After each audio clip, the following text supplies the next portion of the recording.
每一日牧师陪你读圣经。今仔是9月7日，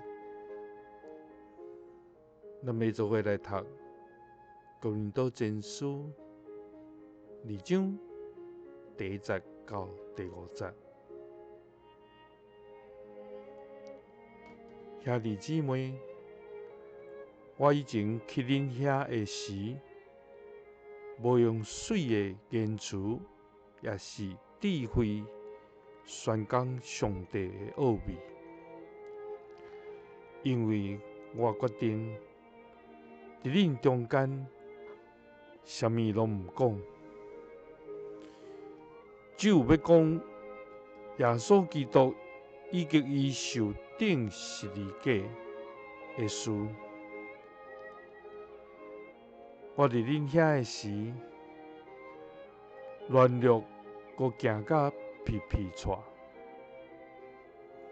我所讲的话，所宣讲的信息，拢无用巧妙智慧的言辞，是靠上帝的神的大气力来证实，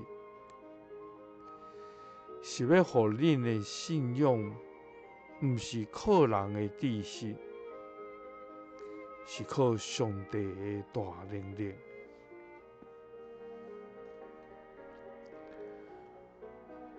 保罗对当时哥林多教会咧宣讲基督的福音的时，并无用一寡水的言辞，也是知识的讲论。伊所决定的，只是伫遐讲到耶稣基督甲伊钉十字架的道理。求主帮助咱，互咱伫咱每一天的生活中间，会通知影，人传扬主基督钉十字架的道理。咱对人传福音，毋是用悬大的言辞，嘛毋是用知识的言语。咱所倚靠的是圣神的帮助，赏赐咱属天的智慧，来对人宣讲基督的福音。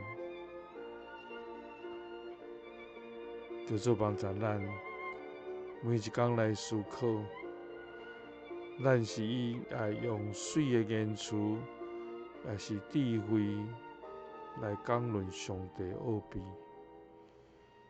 也是咱爱对人讲耶稣基督甲伊为咱钉十字架的道理。愿主时刻甲咱相共伫地。